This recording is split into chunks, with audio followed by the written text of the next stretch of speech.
Sailor the Piperman back once again. This time under the review. Woo! That burley was strong. It was smooth, but it had such robust flavor. It was full flavored, man. She was pretty strong. Strong in strength. It wasn't harsh, but in strength. I mean, you took one woof of that, boy. Ooh, gave me a buzz, boy. But that's what I wanted. But it was, oh man, it was good, man. Whoa. But like I can't early in the morning, burly. That's in the afternoon after I have a nice T-bone steak, with cornbread and a baked potato, really on a grill with some butter on it. Nice little salad with your little French dressing, with a nice T-bone steak, man, grilled, charred, and then having a nice that'd be great. And then to top it off, once in a while, nice cold Budweiser maybe, or Lagendaga. I used to drink a lot of beer, Labatt's, Mount Rainier, Coors, Meisterbrow, Valentine, Rango. I can go on and on, man. You know, since I've been with my brother here, visiting, just spending a little bit more time, we kind of, I have to say, I drank 2 or 3 beers because it just got too hot, man. But here I got what I want to talk about is I need some Latakia. Woo, that burley was good. I need a like inch of ladder care. I'm gonna try that a little bit more burly than ladder care. But here I got the Petersons of Dublin, which was called Dunhill of Dublin, nightcap. Usually some evening smoke. What? I want some ladder care. It says rich flavored, smoky mixture for an evening with its period of relax and leisure. Well, I don't want to relax because I can't. I'm all stirred up and I want to try this. This has Latakia, it has Oriental, and I think it's because of Oriental. And then they got a little bit of Perique thrown in this bad boy. So it adds for mixture. So got a horse running wild, man. Got a lot of horses up here, up in the mountain. So, okay, I've had this now for a couple of months. This nightcap, it's not so strong. The lot of kids, it's kind of settled in, because a lot of kid, man. As soon as you open up, it's got a lot of kid. A lot of kid smell is potent smell. So let me show you. Here you go. It's got Oriental. So I look and I try to see where I can get a little bit more Oriental. And I'm only gonna smoke half a bowl. I think this is gonna be like it'll do me into late night, you know. And what the heck with it, man? Let me smoke the whole damn thing, right? Gotta smoke it, man. Old school was you never finished your smoke halfway. You smoked it all, And right now, this stuff is getting expensive.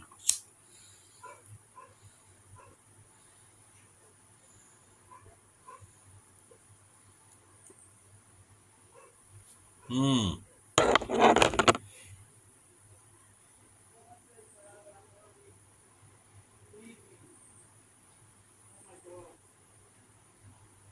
nice. What I did, as soon as I got that downhill Peterson, and I smelled it, I decided, whoa, this is too strong to smoke it right there. So I opened and left it open for a while so it could dry.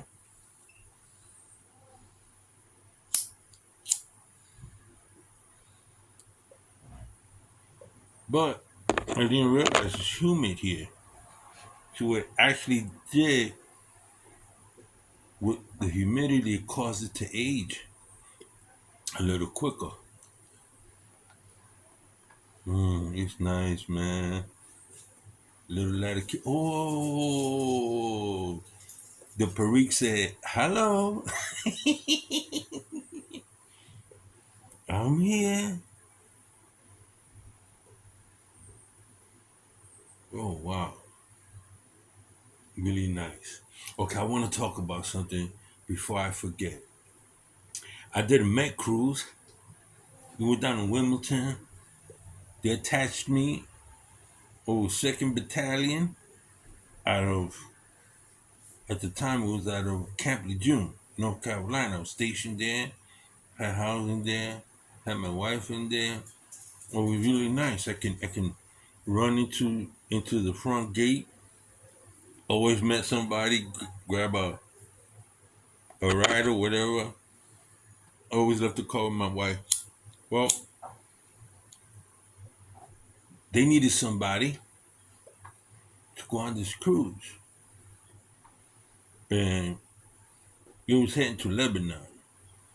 That's when the PLO was in Lebanon, and the the Israeli Defense Force, they invaded Lebanon, and they had actually the Palestinians trapped, and they went to negotiations because they wanted the PLO. They could have killed off the PLO right then and there. And what they're doing, there were negotiations for the PLO to be flown out to Tunisia, right?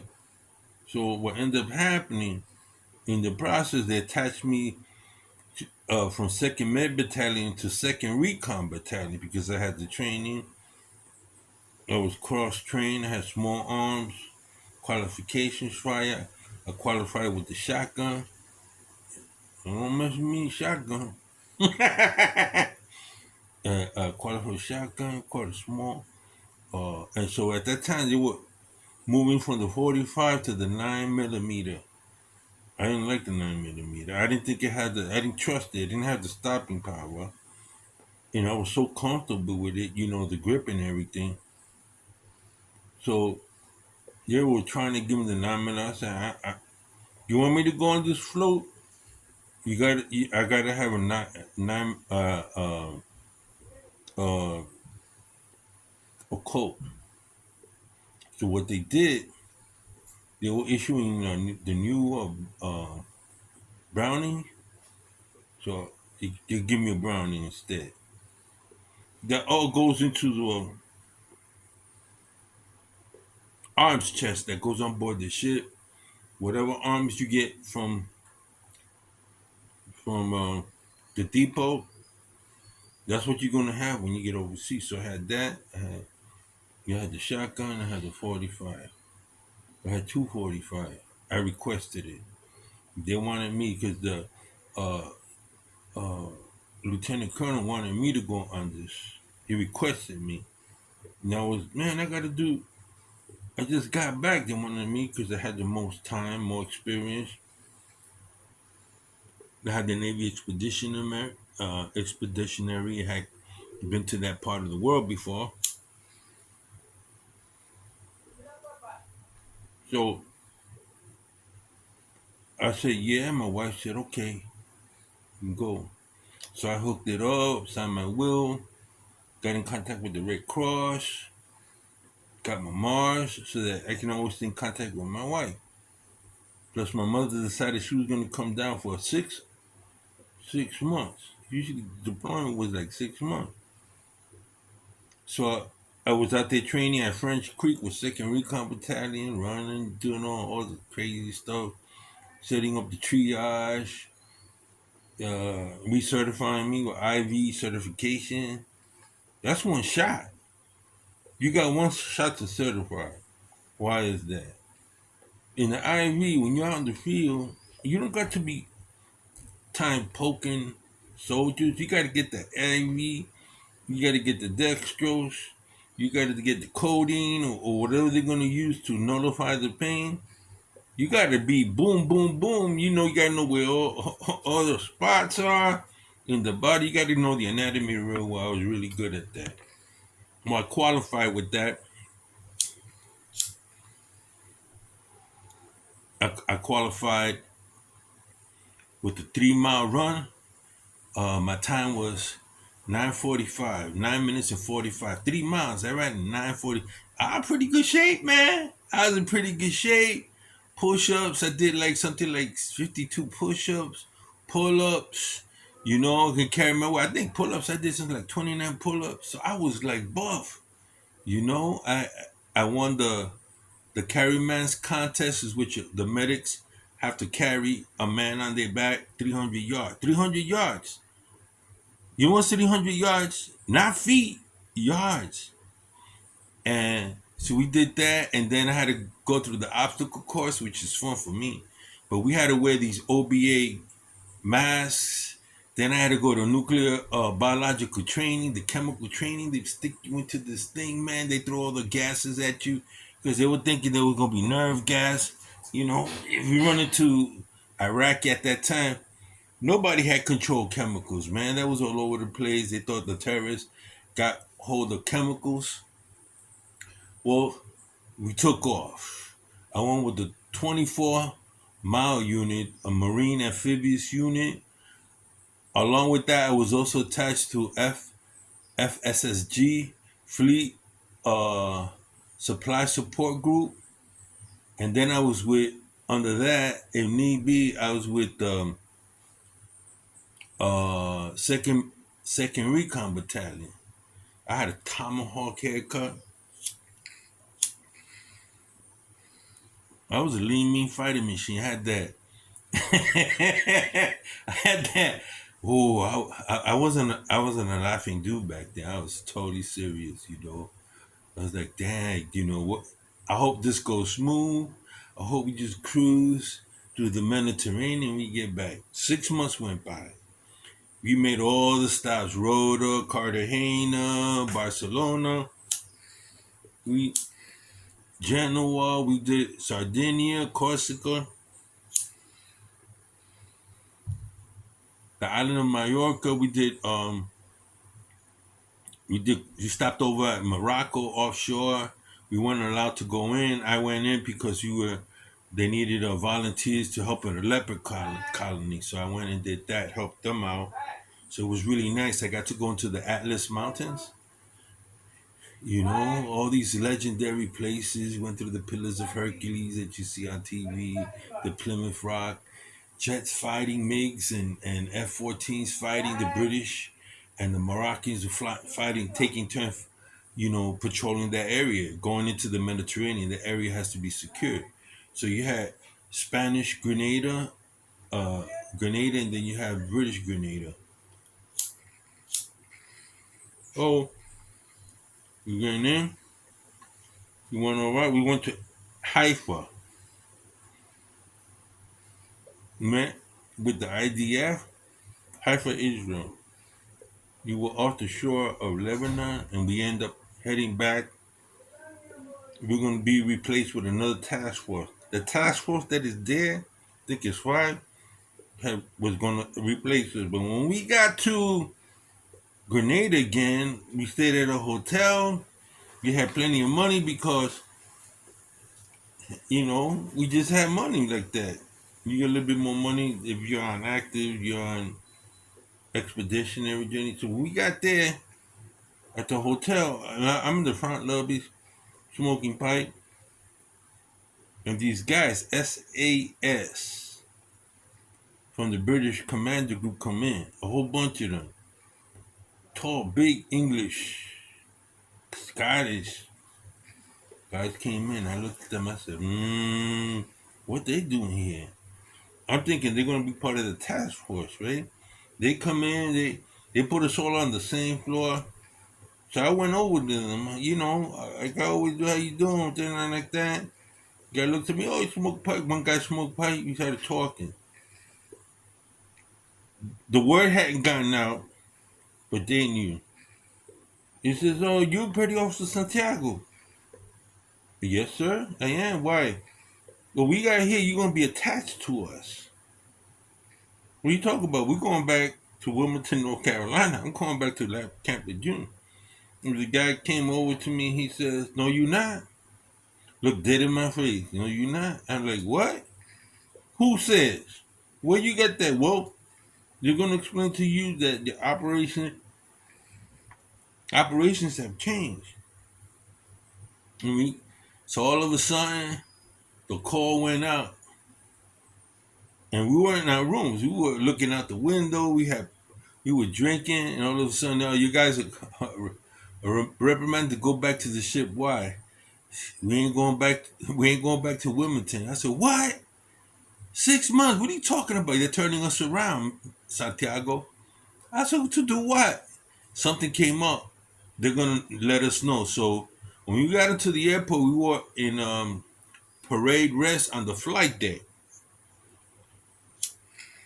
Not really a flight deck, because at that time I was on the LST, land platform support lamp. It opens up in the back, and all the armored vehicles go in there. You have amphibious assault. So, but they have a platform for helicopter. So we were there. And then there was a SEAL team that was with us there. The SEAL team had their own little area, and I was training with them, and they had this bolt thing that opens up. All the equipment was up there, and I made friends with uh, a black guy who was in the SEAL team, and he grew up in Japan. He was a martial artist, training instructor. So you were hearing it, what had happened. A TWA got hijacked. I don't know, you guys old enough. TWA got hijacked. It was in Tunisia, and then it was heading to Lebanon. And so they waited, says, we're going to support. Now, I was not part of a Delta Force, like permanently, but because they reviewed my record, and they said, well, this guy's qualified. Who we going to send out there? They want all the medics they can get. So who was first in line? Santiago. Because I was already part of the Iranian crisis uh, before that, in 1980. And I had been there when the explosion in Lebanon, we lost 400 people. Then it was really nice when we came back. We did right off Cap Johnson a memorial for those guys that didn't make it back, that died. A terrorist truckload came in there, just blew the crap out that building. Then, well, they took me and we went on board another ship. I don't know if it's the USS Vancouver or Tennessee or something like that. Well, I had to grab my stuff, and I went with a Staff Sergeant Coco, who was part of our amphibious Marine Amphibious 24-mile unit. We went on board over there. It was predominantly logistics and medical. So we went over there and we walked in. Dudes, man, all the special forces dudes were there, man. SEAL team, SAS, and my legs got weak when I start seeing that from the bottom of the ship, they were bringing up all the heavy, hard hitting stuff. I said, "Oh my God, we going in. This is an amphibious assault." I saw air to air missiles. I said air to ground missiles. And at that time, the Red Eye was brand new. Stinger missiles came up, and they brought this group, Air Force group. I don't know where they're from.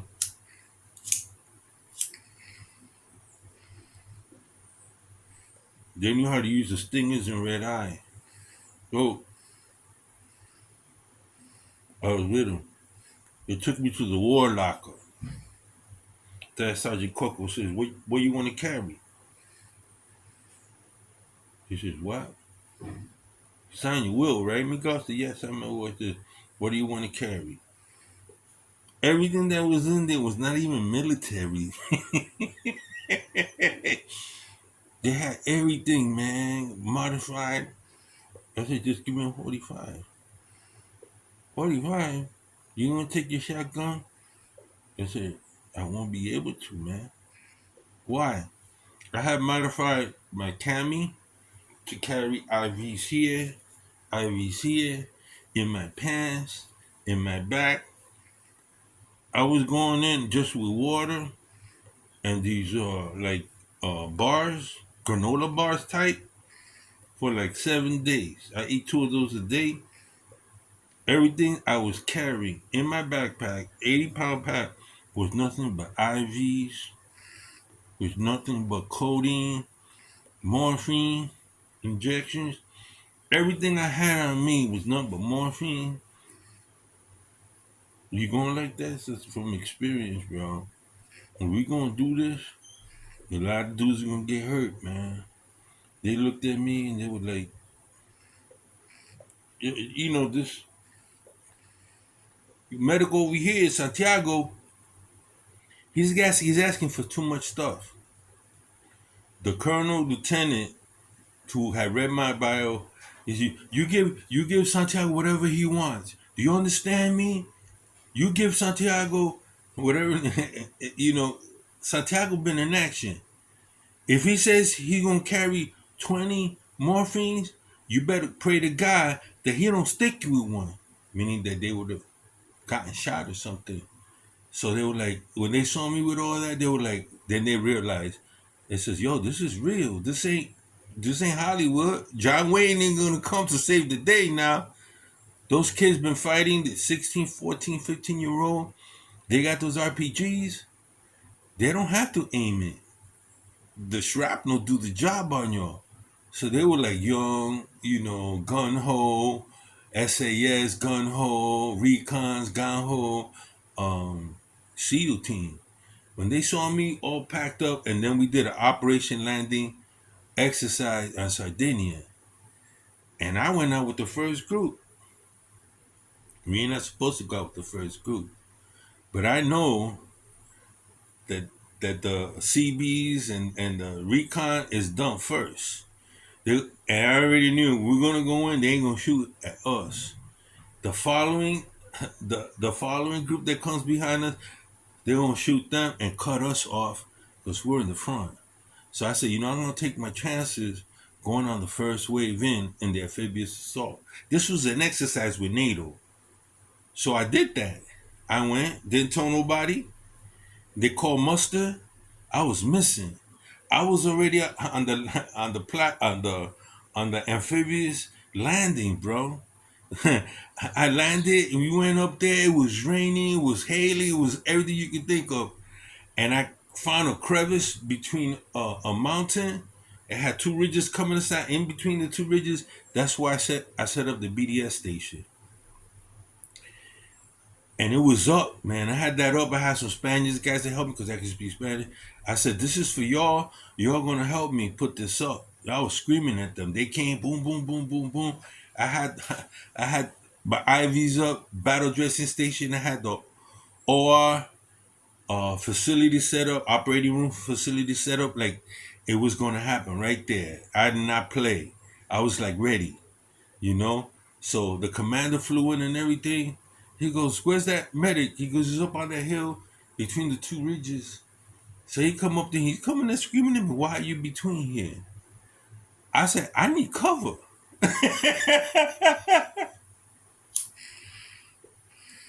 He's a full brigadier.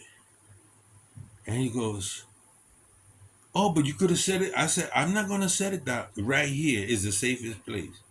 Sure enough, they went back and they went into a meeting and everything. And he goes, "He got the right spot. He got the right spot. That's where he need to be." And then I said, "It's gonna be different when we go." And then they came out with the plan. We were gonna go amphibious, and we were gonna be at the airport. We were gonna hear amphibious. We were gonna move into the airport where the TWA was, and then they were gonna have a unit. I don't know if it was Delta Force or whatever. They were gonna get on board that TWA. Luckily, there was a stewardess there that kind of like took control of the situation on board. But I said, "Oh my God, This is like for real, man. You know, I'm thinking civilians are gonna get hurt, bloody.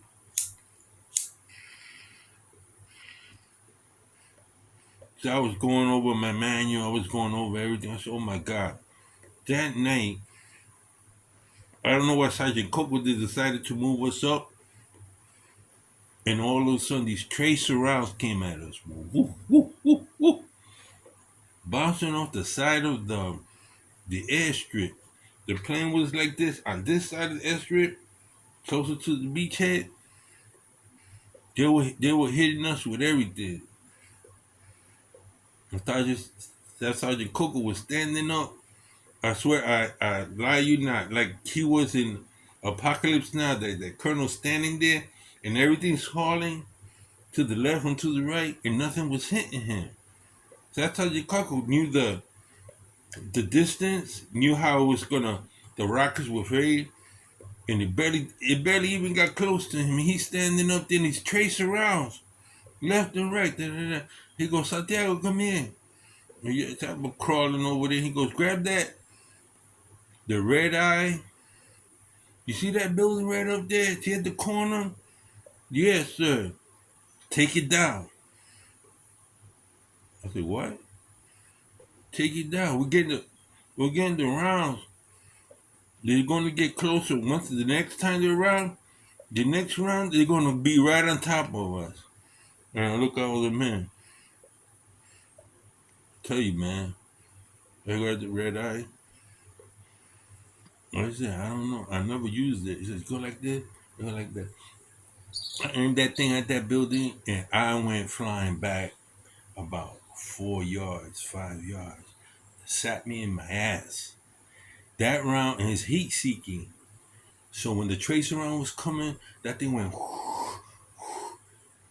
in a matter of seconds, that building was gone. The building was gone. The other guys were screaming, yeah, Santiago. I was like, it was so surreal, number smoke. I was like, I mean, nothing, no firing, nothing came back at us. I had taken half that building down. Like Oklahoma City, when I saw Oklahoma City, it was like the same thing, man. They just took everything down.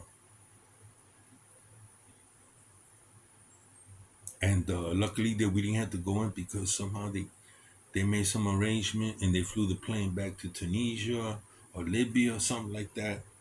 But that's my story, man. Through that whole process, where do you think I had my pipe?